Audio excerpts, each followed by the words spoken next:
Hello friends, ಎಲ್ಲರಿಗೂ ನಮಸ್ಕಾರ. ಲಕ್ಷ್ಮೀ ಪಾಕಶಾಲೆ ಕಾರ್ಯಕ್ರಮಕ್ಕೆ ಸ್ವಾಗತ. ಇವತ್ತಿನ ದಿನ ನಾನು ರವಾನ ಬಳಸಿಬಿಟ್ಟು ತುಂಬ ಸಿಂಪಲ್ಲಾಗಿ ಸ್ವೀಟ್ ಮಾಡ್ಕೊಳ್ಳೋದು ಯಾವ ಥರ ಅಂತ ತೋರಿಸ್ಕೊಡ್ತಾ ಇದ್ದೀನಿ. ತುಂಬ ಸಖತ್ತಾಗಿರುತ್ತೆ ಟೇಸ್ಟ್. ಸ್ಕೂಲ್ಗೆ ಹೋಗೋ ಮಕ್ಕಳು ಮತ್ತು ಕಾಲೇಜ್ಗೆ ಹೋಗೋ ಮಕ್ಕಳು ಮನೆಗೆ ಬಂದ ತಕ್ಷಣ ಹಸುವಾಗಿದ್ದರೆ ಏನಾದರೂ ಕೇಳ್ತಾರೆ. ಅಂಥ ಟೈಮ್ನಲ್ಲಿ ನಾವು ಈ ಥರ ಸ್ನ್ಯಾಕ್ಸ್ ಮಾಡಿಟ್ರೆ ಈಸಿಯಾಗಿ ಕೊಡ್ಬೋದು ಅವ್ರಿಗೆ. ಇದನ್ನು ಒಂದು 15 ದಿನ ಸ್ಟೋರ್ ಮಾಡ್ಬೋದು, ಏನೂ ಹಾಳಾಗಲ್ಲ, ತುಂಬ ಚೆನ್ನಾಗಿರುತ್ತೆ. ಬನ್ನಿ ಹಾಗಿದ್ರೆ ಈ ಸ್ವೀಟ್ ಬೋಂಡ ಮಾಡ್ಕೊಳ್ಳೋದು ಯಾವ ಥರ ಅಂತ ನೋಡೋಣ. ಮೊದಲಿಗೆ ನಾನಿಲ್ಲಿ 1 ಕಪ್ನಷ್ಟು ರವೆ ತೊಗೊಂಡಿದ್ದೀನಿ. ಹೆಚ್ಚು ಕಮ್ಮಿ ಇದು ಒಂದು 50 ಗ್ರಾಮ್ನಷ್ಟಿದೆ, ಅಷ್ಟೇ ತೊಗೊಂಡಿದ್ದೀನಿ. ಇದನ್ನು ಇನ್ನೊಂದು ಕಪ್ಗೆ ಹಾಕ್ಕೊಳ್ಳಿ. ಇದಕ್ಕಿವಾಗ ನೀರು ಹಾಕ್ಕೊಳ್ಳೋಣ. ಟೀ ಕುಡಿಯೋ ಕಪ್ಪಿಂದ 1 ಕಪ್ನಷ್ಟು ನೀರು ಹಾಕ್ಬಿಟ್ಟು, ಅಥವಾ ರವೆ ನೆನೆಯುವಷ್ಟು ಮಾತ್ರ ನೀರು ಹಾಕ್ಬಿಟ್ಟು ಚೆನ್ನಾಗಿ ಮಿಕ್ಸ್ ಮಾಡ್ಕೊಳ್ಳಿ.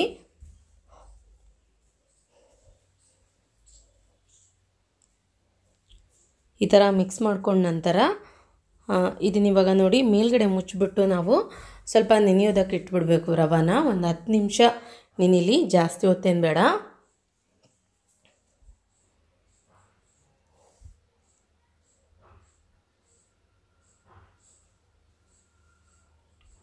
ಒಂದು 10 ನಿಮಿಷ ಕಂಪ್ಲೀಟಾಗಿ ಆಗಿದೆ ನೋಡಿ. ಇವಾಗ ರವೆ ಇಲ್ಲಿ ಚೆನ್ನಾಗಿ ನೆಂದಿದೆ.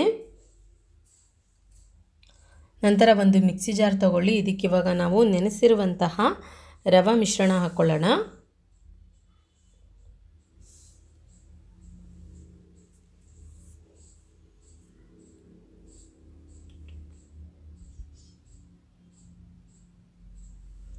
ಈ ರವೆ ಮಿಶ್ರಣ ಸೇರಿಸ್ಕೊಂಡ ನಂತರ ಇದಕ್ಕಿವಾಗ ಕೊಬ್ಬರಿ ಹಾಕ್ಕೊಳ್ಳೋಣ. ಹಸಿ ಕೊಬ್ಬರಿ ಹಾಕ್ತಾಯಿದ್ದೀನಿ ನಾನಿಲ್ಲಿ. ಕಟ್ ಮಾಡ್ಕೊಂಬಿಟ್ಟು ಸಣ್ಣದಾಗಿ ಬೇಕಾದರೆ ಕಟ್ ಮಾಡಿ ಹಾಕ್ಬೋದು, ಅಥವಾ ತುರಿದು ಕೂಡ ಹಾಕ್ಕೊಳ್ಬಹುದು. ಅದಾದ ನಂತರ ಬೆಲ್ಲ ಹಾಕ್ಕೊಳ್ಳಿ. ಬೆಲ್ಲ ನೀವು ಎಷ್ಟು ರವೆ ತೊಗೊಂಡಿರ್ತೀರ ಆ ಕಪ್ಪಿಂದ ಕರೆಕ್ಟಾಗಿ 1 ಕಪ್ನಷ್ಟು ಅಳತೆ ತೊಗೊಳ್ಳಿ. 1-2 ಏಲಕ್ಕಿ ಹಾಕ್ಬಿಟ್ಟು ಇದನ್ನ ಇವಾಗ ಗ್ರೈಂಡ್ ಮಾಡ್ಕೊಳ್ಳೋಣ. ನೋಡಿ ಇವಾಗ ನಾನಿಲ್ಲಿ ಈ ಥರ ಗ್ರೈಂಡ್ ಮಾಡಿಬಿಟ್ಟು ಮಿಶ್ರಣನ ರೆಡಿ ಮಾಡಿ ಇಟ್ಕೊಂಡಿದ್ದೀನಿ ಬೋಂಡ ಮಾಡ್ಕೊಳ್ಳೋದಕ್ಕೆ. ಕರೆಕ್ಟಾಗಿ ರೆಡಿಯಾಗಿ ಆಗಿದೆ ಇದು. ಇದನ್ನ ಇವಾಗ ತೆಗೆದುಬಿಟ್ಟು ಒಂದು ಪಾತ್ರೆಯಲ್ಲಿ ಎತ್ತಿಟ್ಕೊಳ್ಳೋಣ.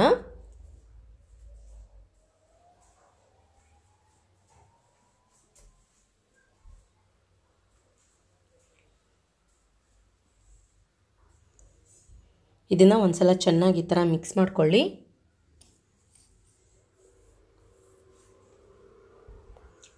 ಇದಕ್ಕೆ ಇವಾಗ ಒಂದು ಸ್ವಲ್ಪ ಉಪ್ಪು ಹಾಕ್ಕೊಳ್ಳೋಣ, ಒಂದು ಚಿಟಿಕೆಯಷ್ಟು. ಇದನ್ನು ಚೆನ್ನಾಗಿ ಮಿಕ್ಸ್ ಮಾಡ್ಕೊಳ್ಬೇಕು. ಇದಕ್ಕೆ ಸೋಡಾ ಏನು ಹಾಕ್ಕೊಳ್ಳೋ ಅವಶ್ಯಕತೆ ಇಲ್ಲ.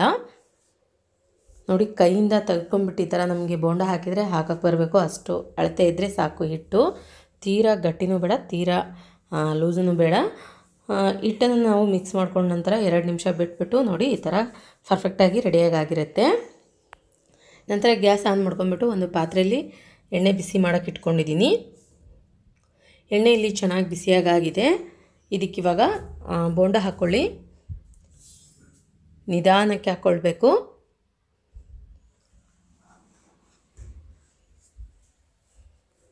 ಈ ಥರ ಬಿಡಿ ಬಿಡಿಯಾಗಿ ಹಾಕ್ಕೊಳ್ಳಿ ಒಂದೊಂದಾಗಿನೇ.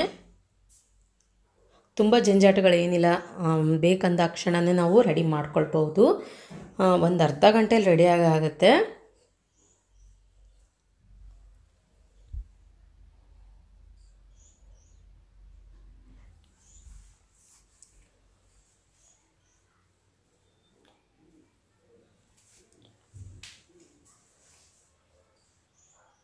ನೋಡಿ ಇವಾಗ ಈ ಥರ ಚೆನ್ನಾಗಿ ಫ್ರೈ ಆಗಿಬಿಟ್ಟು ರೆಡಿಯಾಗಿ ಆಗ್ತಾಯಿದೆ.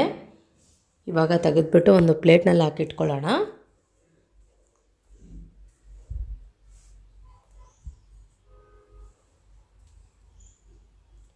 ಇದೇ ಥರ ಉಳಿದಿರುವಂಥ ಹಿಟ್ಟಿನಿಂದ ಮಾಡ್ಕೊಳ್ಳಿ. ನಿಮಗೆ ಕೈಯಿಂದ ಹಾಕೋಕ್ಕೆ ಕಷ್ಟ ಅನ್ನೋರು ಸ್ಪೂನ್ ಯೂಸ್ ಮಾಡ್ಬೋದು. ಸ್ಪೂನಿಂದ ಕೂಡ ಈ ಥರ ನಿಧಾನಕ್ಕೆ ಬಿಡಿ.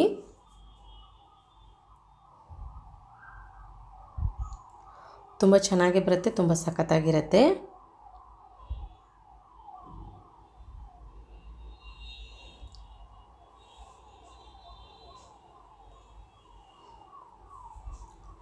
ನೋಡಿ ಇವಾಗ ಇದನ್ನು ಅಷ್ಟೇ ರೆಡಿಯಾಗಿದೆ. ಕಲರ್ ಚೇಂಜ್ ಆಗಿಬಿಟ್ಟು ಇನ್ನೇನು. ಈ ಟೈಮ್ನಲ್ಲಿ ನಾವು ಇದನ್ನು ತೆಗೆದುಬಿಟ್ಟು ಒಂದು ಪ್ಲೇಟ್ನಲ್ಲಿ ಹಾಕಿಟ್ಕೊಳ್ಳೋಣ.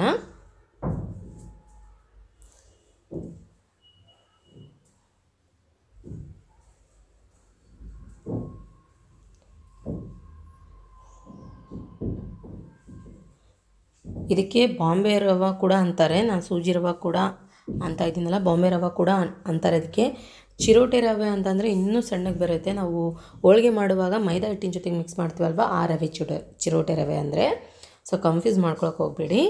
ಇವಾಗ ಇದನ್ನು ಅಷ್ಟೇ ತೆಗೆದುಬಿಟ್ಟು ಇಟ್ಕೊಂಡಿದ್ದೀನಿ. ನಾನು ನಿಮಗೆ ತೋರಿಸ್ತೀನಿ ಒಳಗಡೆ ಯಾವ ರೀತಿ ಬಂದಿದೆ ಅಂತ. ನೋಡಿ ಎಷ್ಟು ಹೊರಗಡೆಯಿಂದ ಕ್ರಿಸ್ಪಿಯಾಗಿ ಒಳಗಡೆಯಿಂದ ಸಾಫ್ಟಾಗಿ ಒಳ್ಳೆ ಕೇಕ್ ಆದಂಗೆ ಆಗಿದೆ. ನೋಡಿದ್ರಲ್ಲ ಯಾವ ರೀತಿಯಾಗಿ ನಾವು ತುಂಬ ಸಿಂಪಲ್ಲಾಗಿ ಟೇಸ್ಟಿಯಾಗಿ ರವೆ ಸ್ವೀಟ್ ಬೋಂಡ ಮಾಡ್ಕೊಳ್ಳೋದಂತ. ನಾನು ಮಾಡಿರೋ ಈ ರೆಸಿಪಿ ನಿಮ್ಗೆ ಇಷ್ಟ ಆಗಿದ್ರೆ ಪ್ಲೀಸ್ ಲೈಕ್ ಮಾಡಿ, ಶೇರ್ ಮಾಡಿ, ಕಮೆಂಟ್ ಮಾಡಿ. ಇನ್ನಷ್ಟು ಈಸಿ ರೆಸಿಪೀಸ್ಗಾಗಿ ನಮ್ಮ ಲಕ್ಷ್ಮೀ ಪಾಕಶಾಲೆ ಚಾನಲ್ಗೆ ಸಬ್ಸ್ಕ್ರೈಬ್ ಆಗೋದು ಮಾತ್ರ ಮರಿಬಾರ್ದು. ಮತ್ತೆ ಒಂದು ಇಂಟ್ರೆಸ್ಟಿಂಗ್ ರೆಸಿಪಿಯೊಂದಿಗೆ ಬರ್ತೀನಿ ಮುಂದಿನ ಸಂಚಿಕೆಯಲ್ಲಿ. Keep watching. Thank you. Bye.